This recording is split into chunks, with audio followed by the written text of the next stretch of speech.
नमस्कार दोस्तों, निर्वाक हयात में आपका स्वागत है। आज की कहानी का नाम है बाबूजी की डायरी। बाबूजी की डायरी एक ऐसे पिता की अनकही कहानी है जो अपने शब्दों में जीते रहे, पर उन्होंने कभी शिकायत नहीं की। यह उस डायरी की कहानी है जिसमें एक अकेले पिता ने अपने सपने, अपनी दुख, अपनी उम्मीदें, अपने बेटों के लिए बेहिसाब प्यार सब कुछ संजो कर रखा है। समय बदल गया, बच्चे बड़े हो गए, बच्चे दूर भी चले गए, पर बाबूजी का इंतजार वहीं ठहरा रहा, पन्नों के बीच खामोशी में। यह सिर्फ एक डायरी नहीं थी, एक दिल का आईना था, जहां रिश्तों की सच्चाई, मजबूरियां और प्रेम बिना शोर किए सांस लेते हैं। बाबूजी की डायरी आपको अपने माता पिता, अपने घर और उनके अनकहे प्यार की कहानी याद दिलाएगी, जिसे हर समय हम लोग समझने में देर कर देते हैं। तो आइए सुनते हैं आज की कहानी। रामेश्वर जी की वो पुरानी डायरी कोई साधारण चीज नहीं थी। वो उनके जीवन का एक ऐसा साथी थी जिन्होंने 50 साल तक उनकी सांसों की आहट सुनी थी। मोटा भूरे कवर वाला रजिस्टर जिसके किनारे घिस गए थे, पन्ने समय के साथ पीले पड़ गए थे। कवर पर एक छोटा सा ताला लटका रहता था जो कभी बंद नहीं हुआ था। रामेश्वर जी कहते, ये मेरे दिल का दरवाजा है, इसे बंद कर दूं तो मेरी सांसें भी रुक जाएंगी। डायरी की शुरुआत तब हुई थी जब उनकी पत्नी, 4 बेटों की मां, अचानक इस दुनिया को छोड़कर चली गई थी। वो रात आज भी याद है रामेश्वर जी को। घर के आंगन में जलती पीली बत्ती, बरामदे में रखी खाली चारपाई और भीतर 4 छोटे बच्चे जो समझ ही नहीं पा रहे थे कि उनकी माँ कहाँ चली गई थी। उस रात रामेश्वर जी अकेले कमरे में बैठे थे। दीवार पर टंगी पत्नी की तस्वीर के नीचे दिया टिमटिमा रहा था। दुख इतना भारी था कि गले से आवाज नहीं निकल रही थी। फिर उन्होंने अलमारी से एक रजिस्टर निकाला और अपनी कलम उठाई और कांपते हाथों से अपनी पहली पंक्ति लिखी।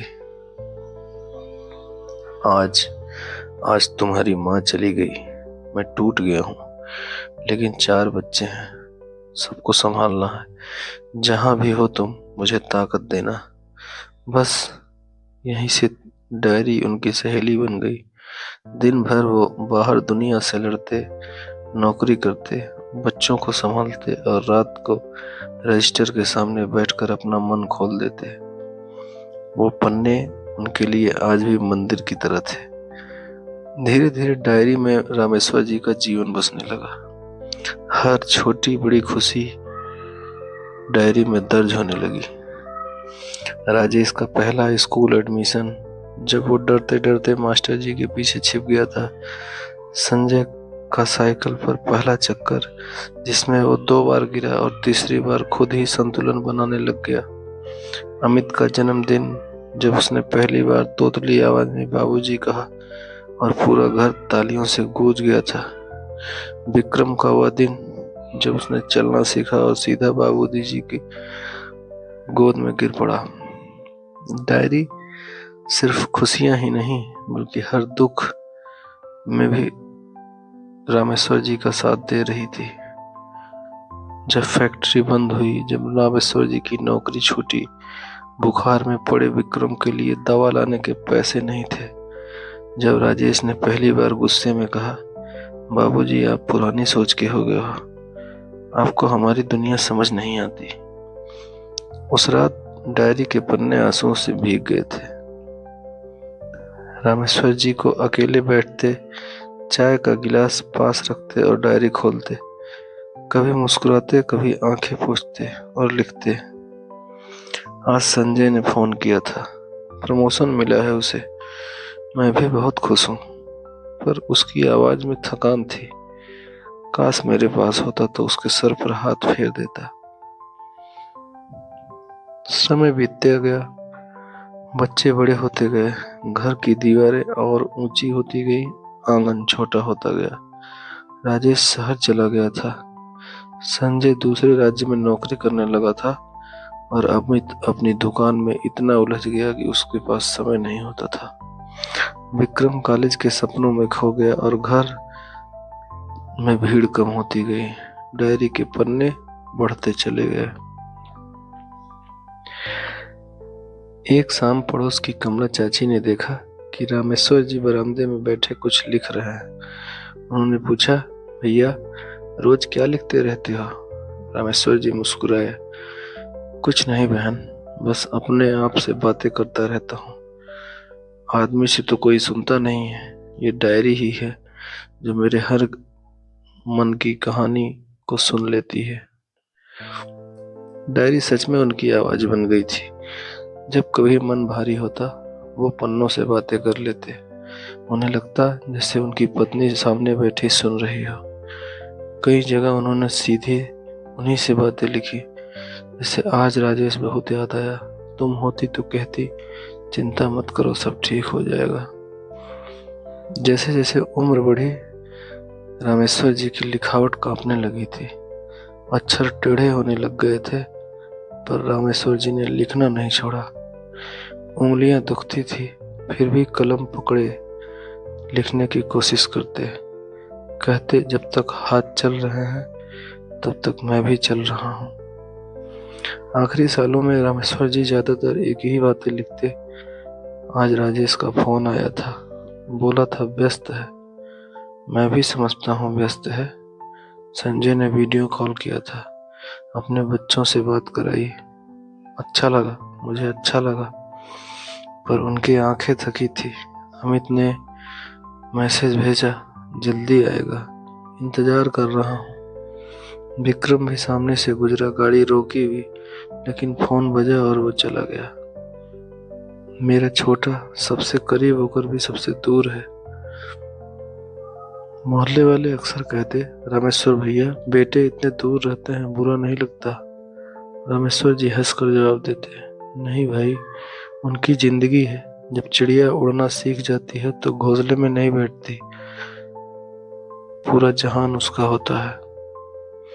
पर रात को वही हंसी डायरी में टूट जाती। वो लिखते, मैं समझदार बनने की कोशिश करता हूँ, पर क्या करूँ, समझदार होने की भी एक सीमा है। एक दिन राजेश त्योहार पर आया, घर में रौनक हो गई।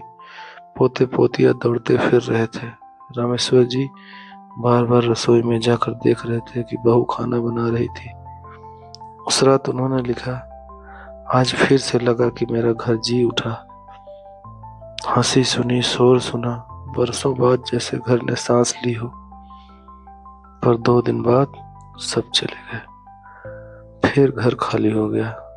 दीवारों में वही पुरानी खामोशी लौट आई। उन्होंने उसी पन्ने के नीचे लिखा, खुशियां मेहमान होती हैं जो अपना पता देकर चली जाती हैं। डायरी में गांव के भी किस्से थे। बरगद के नीचे बैठकर दोस्तों के साथ बिताए पल, होली की टोली, सावन की झड़ी, सब कुछ। वो लिखते, दुनिया बदल गई है पर मेरी यादें आज भी वैसी ही। एक बार पड़ोस के एक लड़के ने मजाक में पूछा, काका ये डायरी हम भी पढ़ सकते हैं क्या? रामेश्वर जी ने गंभीर होकर कहा, बेटा ये मेरे दिल की आवाज है, इसे वही पढ़ेगा जो मुझे समझ पाएगा। धीरे धीरे उनकी तबीयत कमजोर होने लग गई। घुटनों में दर्द, आंखों में धुंधलापन, सांस फूलना, सब कुछ हावी होने लगा था। डॉक्टर ने कहा आराम करो, पर फिर भी वो शाम को डायरी लेकर बैठ जाते। कहते, अगर आज नहीं लिखा तो दिन अधूरा सा लगता है। अक्सर वो दरवाजे पर बैठकर रास्ता देखते। किसी बाइक, किसी गाड़ी की आवाज सुनते तो चौंक जाते। मन में उम्मीद जगती कि शायद बेटा आ गया हो, पर निराश होकर फिर लिखते, उम्मीद भी अजीब चीज है, बिन बुलाए ही आ जाती है। आखिरी महीनों में पन्नों पर स्याही कम और सांसों की थकान ज्यादा दिखने लगी थी। मुझे लगता है अब मेरे पास ज्यादा दिन नहीं है। मेरे बेटों, मैं मजबूर हूँ, बट क्या करूँ, मैं तुम्हारी भी मजबूरी समझता हूँ। बस तुम एक बार चारों मेरे साथ आ जाओ, मेरे पास आ जाओ, मुझे छुओ, मेरे लिए बस इतना ही काफी है। एक रात हल्का बुखार आया। पड़ोस की कमला चाची ने दवा दिया और उन्होंने डायरी खोली और रामेश्वर जी को दे दिया। रामेश्वर जी ने लिखा, शरीर थक गया है पर मन अभी भी रास्ता देखता है। उसके बाद पन्नों के अक्षर बहुत छोटे हो गए, जैसे कलम भी बोलते बोलते थक गई हो। उन्होंने कई बार अधूरी पंक्तियां छोड़ी, शायद लिखते लिखते नींद आ जाती थी। आखिरी पन्नों में उन्होंने बहुत समय लिया और बहुत सोच कर लिखा, मेरे बच्चों, तुम जानते थे ना कि मैं ज्यादा दिन नहीं हूँ। तुम ये भी जानते थे कि मैं चला गया तो लौट कर नहीं आऊंगा, पर फिर भी तुम नहीं आए। तुम्हारी मजबूरी थी, मैं समझता हूँ, पर काश एक बार तुम लोग मेरे पास बैठते, मेरे कंधे पर हाथ रखते, मुझे बाबूजी कहते। बस इतना ही तो चाहता था, इतना काफी था मेरे लिए। तुम्हारे बाबूजी। और उनका प्यार। उसके बाद कोई शब्द नहीं थे। कलम की आखिरी लकीर आधी रह गई थी। जिस सुबह रामेश्वर जी गए पूरा मोहल्ला शांत था। बरामदे में वही कुर्सी, पास में खुली डायरी। कमला चाची ने सबसे पहले देखा। उनकी आंखें भर आई। उन्होंने बच्चों को खबर की। चारों बेटे अलग अलग शहरों से दौड़ते आए।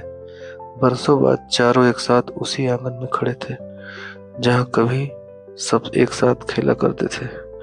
दीवारें उन्हें आज भी पहचान रही थी, पर वो दीवारों को भूल चुके थे। क्रियाक्रम के बाद जब थोड़ा घर शांत हुआ तो राजेश ने अलमारी खोली। वही भूरे कवर वाली डायरी सामने पड़ी थी। उसने ताला देखा जो कभी बंद नहीं हुआ था। सब भाई पास बैठ गए। पन्ने पलटे और एक एक शब्द उनके सीने में उतरने लगा। जैसे लगा कि आज सब कुछ सामने ही चल रहा हो। राजेश की आंखों से आंसू गिर पड़े। संजय सिर झुकाए बैठा रहा और अमित बार बार चश्मा उतार कर आंसू पोंछता। विक्रम भी उदासी में कुछ समझ नहीं पा रहा था। उन्हें समझ आ गया कि बाबूजी ने कभी शिकायत नहीं की थी, बस उन्होंने इंतजार किया था, सिर्फ इंतजार। राजेश ने धीरे से कहा, बहुत देर से आए हम। विक्रम बोला, कितनी बार सोचा था कि कल आऊंगा, पर कल कभी आया ही नहीं। संजय ने डायरी छूकर कहा, उन्होंने तो हमको माफ कर दिया होगा ना। उस रात चारों भाई उसी कमरे में सोए जहां बाबूजी सोते थे। डायरी तकिए के पास रखी रही, जैसे वो अभी भी सांस ले रही हो। कुछ दिनों बाद राजेश ने फैसला किया कि ये घर बेचा नहीं जाएगा। सबने तय किया कि कम से कम साल में एक बार सब यहीं आएंगे और त्योहार मनाया करेंगे। डायरी को कांच की अलमारी में रखा गया, पर ताला फिर भी बंद नहीं किया। आज भी वह डायरी घर में है, बिस्तर के पास, उसी पुरानी मेज पर। हवा चलती है तो पन्ने हल्के से सरसराते हैं।